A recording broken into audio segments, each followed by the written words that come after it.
Bismillahirrahmanirrahim. Alhamdulillah, salatu wassalamu ala Rasulillah. Ikhwan dan akhwat yang dirahmati Allah Subhanahu wa taala. Mulai kajian kali ini kita akan bahas tentang penyakit hati yang lain yang tidak kalah berbahaya dari penyakit riya, yaitu penyakit al-ujub.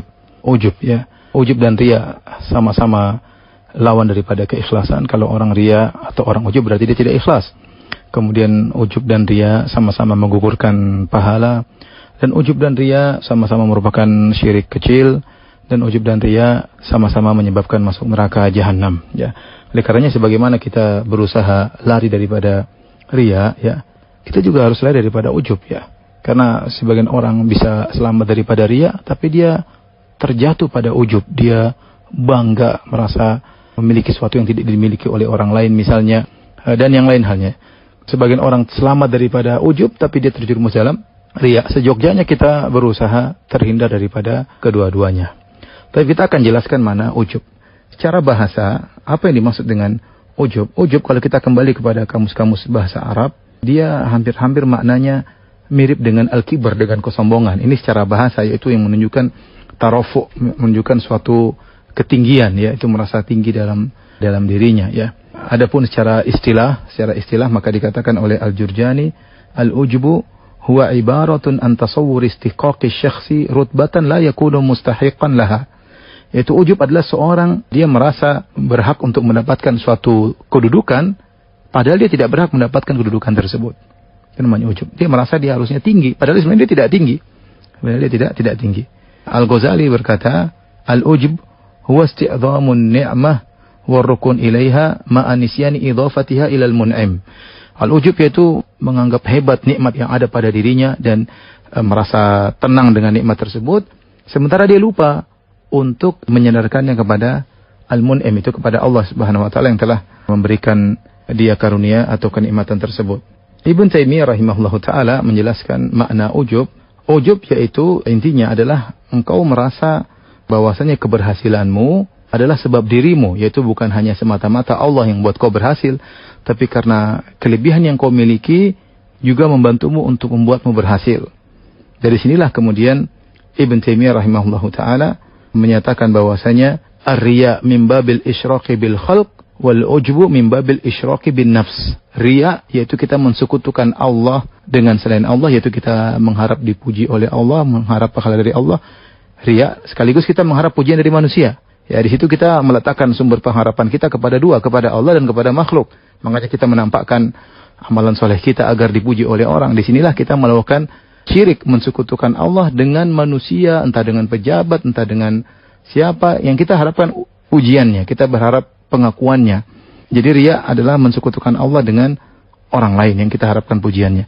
Adapun ujub adalah kita mensekutukan Allah dengan diri kita, ya. Seakan-akan keberhasilan yang kita peroleh ini, misalnya seseorang kaya raya, dia kaya raya kemudian mengatakan, saya kaya karena saya banyak pengalaman, karena saya cerdas. Nah, ketika itu dia seakan-akan meletakkan posisi dia kerjasama dengan Allah yang membuat dia berhasil. Disinilah nilai ujub. Disinilah kita katakan ujub adalah syirik kecil. Kenapa? Karena dia menyandingkan dirinya sendiri dengan kelebihan yang dia miliki, dengan kecerdasan, dengan pengalaman, sehingga membuat dia berhasil. Padahal kita tahu, ikhwan dan akhwat yang dirahmati Allah Subhanahu wa taala, bahwasanya keberhasilan kita murni dari Allah Subhanahu wa taala. Benar kita berusaha adalah sebab, tapi itu bukan menentukan akibat. Yang menentukan akibat keberhasilan hanya Allah Subhanahu wa taala. Sebagai bukti saya katakan ya, bahwasanya betapa banyak orang yang lebih cerdas daripada kita, namun hidupnya tidak senikmat kita.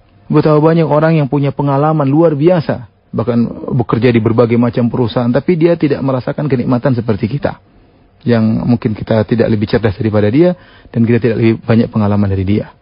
Nah, dari sini kita sadar bahwasanya benar, kecerdasan, pengalaman merupakan sebab keberhasilan, tapi dia tidak mesti berbanding lurus, ya.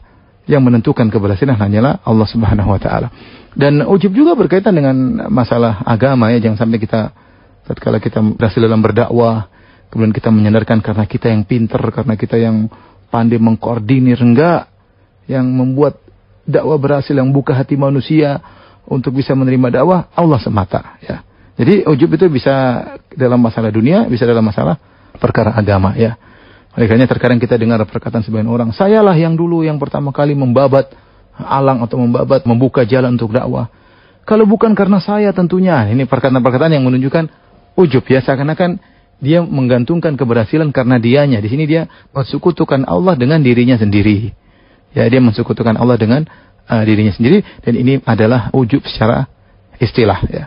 Ujub secara istilah. Oleh karenanya Syekhul Islam Ibnu Taimiyah rahimahullah taala mengatakan, "Fal mura'i la yuhaqqiqu qawlahu iyyaka na'bud wal mu'jab la yuhaqqiqu qawlahu wa iyyaka nasta'in."